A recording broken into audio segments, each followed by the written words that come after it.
A chaotic afternoon of traffic in Hong Kong. The noise of the cars was constant as people hurried to cross the streets among the bustling crowds. A homeless man, tired and with eyes full of despair, held out his hand with a simple request. "Can you give me $1?" He expected little more than indifferent looks, or perhaps a polite, apologetic murmur. But fate had other plans. Without knowing it, he was about to cross paths with one of the most humble and admired figures in Hollywood. What happened next would change not only this man's day, but his whole life. Before continuing the story, tell us where you are reading it from. If you like this story, click on the subscribe button, because tomorrow we have a special story for you. It was just another night in Hong Kong.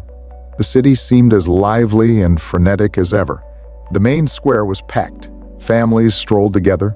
Tourists took photos and locals hurried through the busy streets. Nearby, the windows of the luxury shops gleamed, displaying clothes that seemed to belong to another world, unattainable for most of the people passing by.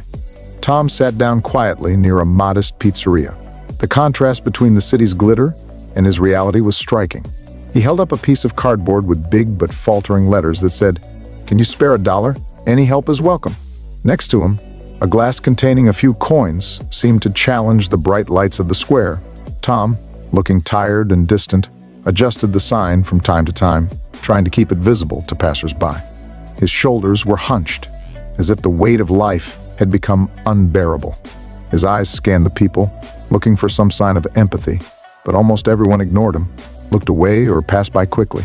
His mind was full of contradictory thoughts, shame at finding himself in this situation, despair at not knowing how to escape it, and a glimmer of hope which, although weak, refused to die completely.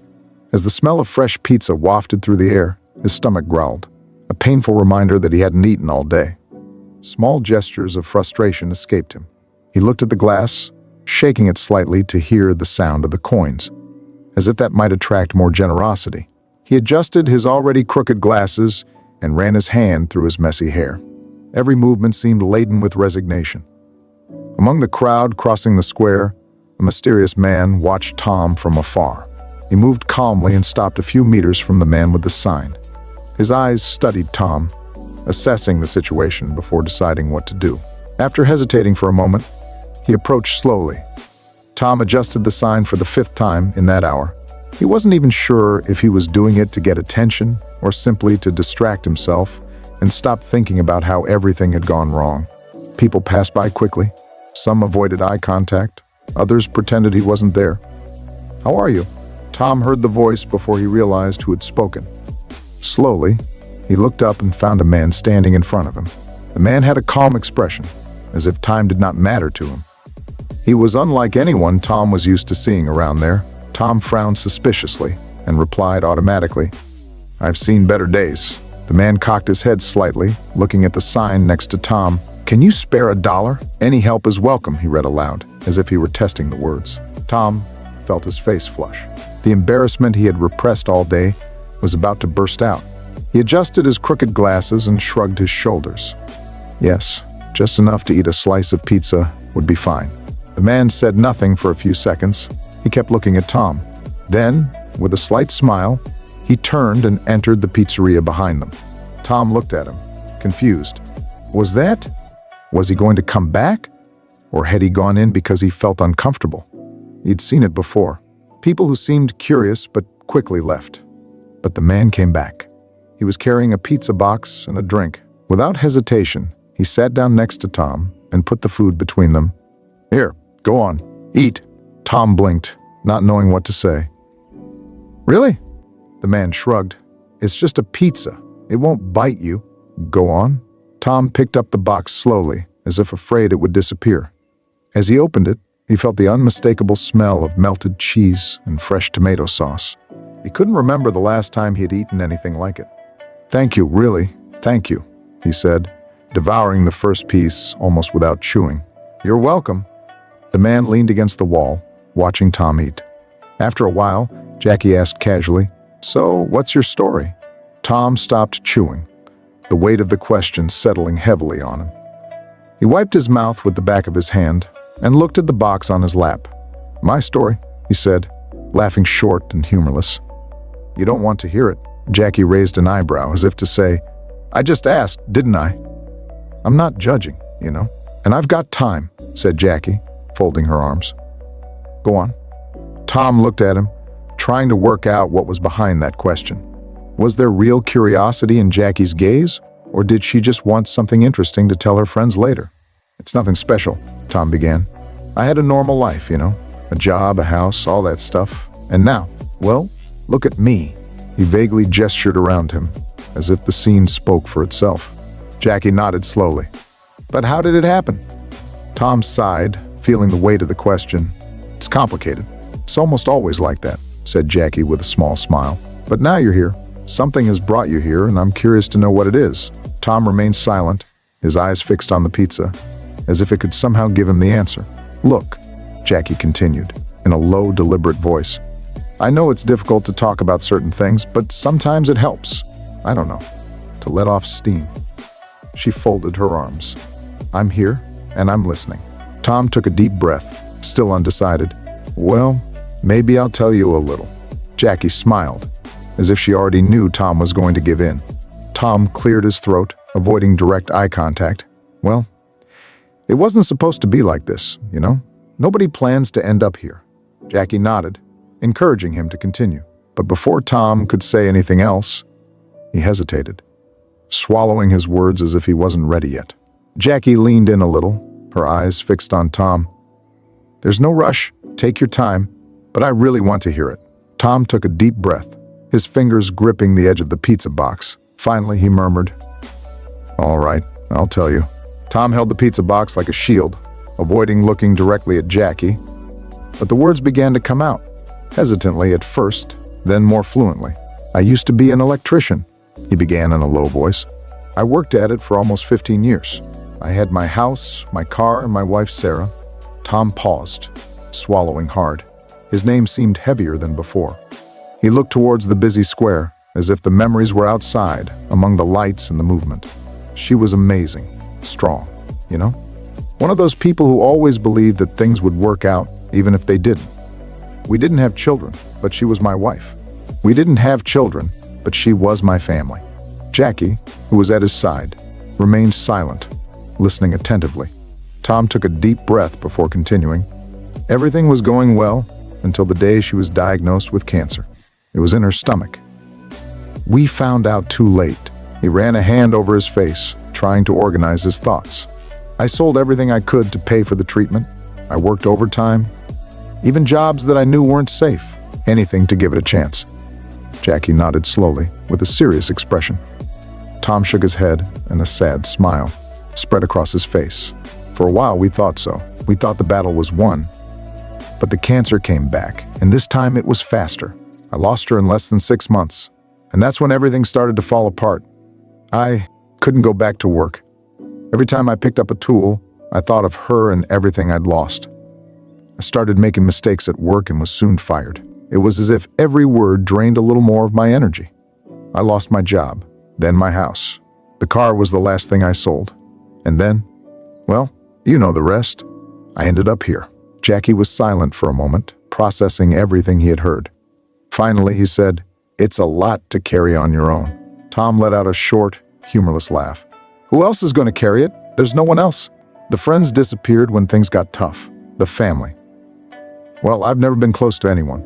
In the end, it's just me. Have you asked for help? Really? Jackie asked, tilting his head. You're joking, right?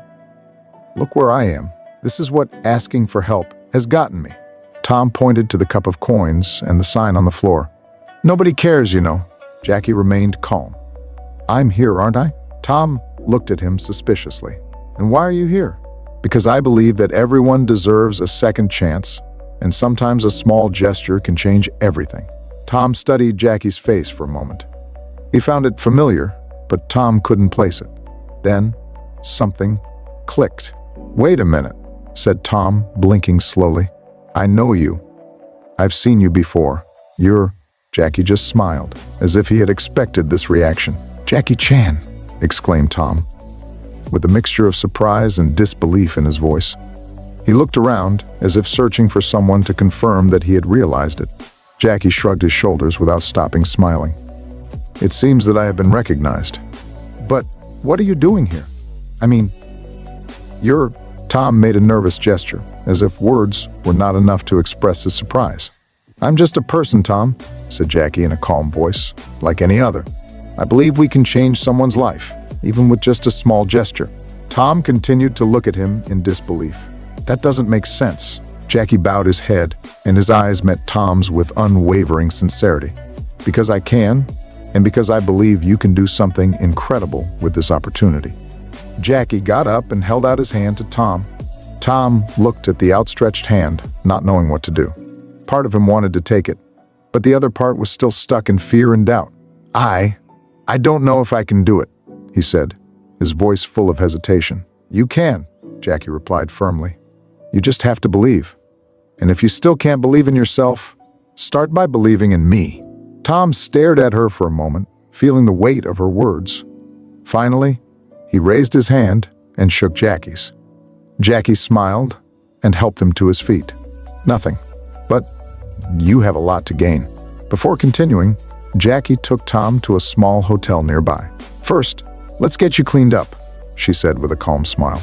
Tom, hesitant at first, accepted the gesture. At the hotel, he took a hot shower, the first in weeks, and felt the water wash away not only the dirt but also some of the weight he was carrying. After the shower, Jackie took him to a nearby barbershop. Under Jackie's direction, the barber fixed Tom's messy hair. When the cut was finished, Tom looked at himself in the mirror, surprised by the transformation. Dressed in clean, comfortable clothes that Jackie had provided, he finally saw a version of himself he hadn't seen in years. Jackie smiled as she watched Tom leave. Now you really do. You look like a new man. Tom adjusted his jacket and gave a shy but sincere smile. I feel different, better. Jackie tapped him on the shoulder. Tom took a deep breath and nodded. All done. They started walking across the square, Tom still trying to process everything that was happening. As they walked, Jackie spoke with a naturalness that made Tom feel comfortable. You know, Tom, Jackie said, looking at the shop windows around them, I've been through some tough times too. Everyone has their battles. The difference is how we choose to fight them. Tom glanced at her sideways. You've had everything you wanted in life. Jackie smiled slightly but didn't reply immediately. Not everything we face makes the headlines, Tom. But that doesn't matter now. What matters is what you do from now on. They stopped in front of a hardware store. Tom frowned, confused. Why are we here? Jackie opened the door and gestured for Tom to come in. Because this is where it all really begins. Tom entered the shop, still dazed by the revelation of who Jackie Chan was. He watched one of the world's most famous faces, walking nonchalantly through the aisles, as if it were the most normal thing in the world. The surreal nature of the moment did not go unnoticed by him. So, what are we doing here? Tom asked, his voice tinged with disbelief. Jackie picked up a shopping basket and handed it to Tom with a smile. Get whatever you need to get back to work. Back to work? Tom blinked rapidly. I don't even know if I can still do it. Then let's find out together, said Jackie calmly. Now take what you need. Pliers, screwdrivers, anything that will help you get started again. Tom hesitated, but began to walk down the corridors. He picked up some basic tools, a pair of pliers, a set of screwdrivers, and a multimeter. Jackie walked alongside him, occasionally adding extra items to the basket, such as a sturdy rucksack, a pair of gloves, and even a light jacket. You're doing well, Jackie said as she placed an organizer box in the basket. You'll need this too. Tom stopped with a wrench in his hands. He looked at Jackie, who still didn't understand why all this was happening. Why are you doing this for me? Jackie also stopped and turned to Tom with a serious expression. Because I believe that everyone deserves a second chance, Tom, and because I know what it's like to feel lost. The difference is that I had people by my side when I needed them. Now it's my turn to be that person for someone else. Tom looked down, feeling a lump in his throat. He didn't know how to respond. Jackie took out her phone and made a quick call.